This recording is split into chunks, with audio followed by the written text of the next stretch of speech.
కానీ ఎక్కడ కూడా ఎయిర్పోర్ట్ విషయంలో ముందడుగు పడలేదు. మరి కొత్తగూడెం ఇండస్ట్రియల్ గా డెవలప్డ్ డిస్ట్రిక్ట్ ఇంకా దీన్ని డెవలప్ చేసుకొని మరి పెద్ద ఎత్తున పరిశ్రమలు రావాలంటే మాత్రం ఎయిర్పోర్ట్ కట్టాల్సిందని నేను ప్రభుత్వాన్ని డిమాండ్ చేస్తా ఉన్నాను. అదేవిధంగా ఒక 10 years అయిపోయింది, ఒక దశాబ్దం అయిపోయింది, కానీ కొత్తగూడెం బైపాస్ రోడ్ మాత్రం కంప్లీట్ కాలేదు.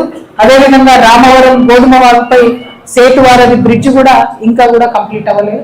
ఈ 2 విషయాలు మంత్రులు సీరియస్ గా తీసుకోవాలని చెప్పి నేను డిమాండ్ చేస్తా ఉన్నాను. ఇక సింగరేణి గురించి చెప్పే అవసరమే లేదు. కొత్త మండలం ప్రారంభించారు, కొత్త మైన్స్ ని ప్రారంభించట్లేదు. ఉన్నటువంటి మైన్స్ లో కార్మికులకు ఏమాత్రం రక్షణ ఇవ్వట్లేదు.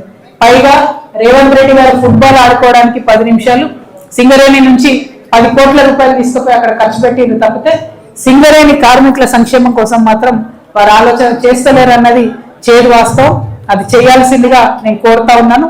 ఇంకా ప్రతి నియోజకవర్గంలో ఎక్కడ చూసినా కూడా సమస్యల పర్వంగా కనపడతా ఉంది. అనేక సమస్యలు ఉన్నాయి. ఇట్లా జనం మాట కార్యక్రమంలో మేము వెళ్ళినప్పుడు వచ్చిన సమస్యలన్నింటినీ కూడా ఒక్కొక్కటిని మా దగ్గరికి తీసుకొని మేము పరిష్కరించేటట్టుగా ప్రయత్నం చేస్తాం. ఈ ప్రయత్నంతో కొత్తగూడెం భద్రాద్రి జిల్లా ప్రజలకు తప్పకుండా ఎంతో కొంత ఉపయోగం అవుతుందనేటటువంటి విశ్వాసాన్ని మేము ప్రకటిస్తున్నాం. అదేవిధంగా ఇక్కడికి హాజరైనటువంటి ప్రెస్ మిత్రులందరూ కూడా కోరుతా ఉన్నాం.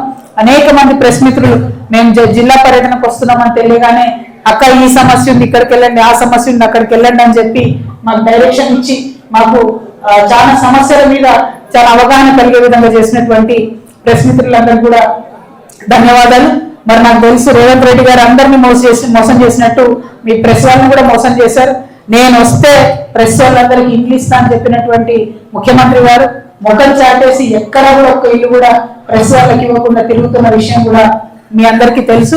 మరి ఆ అంశాల మీద నిలదీయాల్సినటువంటి సమయం వచ్చింది. దానికి మనందరం సమాయత్తం కావాలి.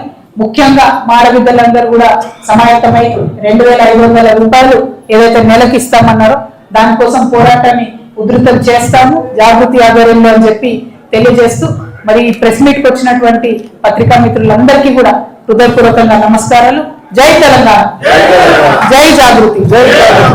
ప్రెస్ మిత్రులందరూ ఒక్క నిమిషం ఉంటే సపరేట్ గా వాళ్ళతో మాట్లాడతారు.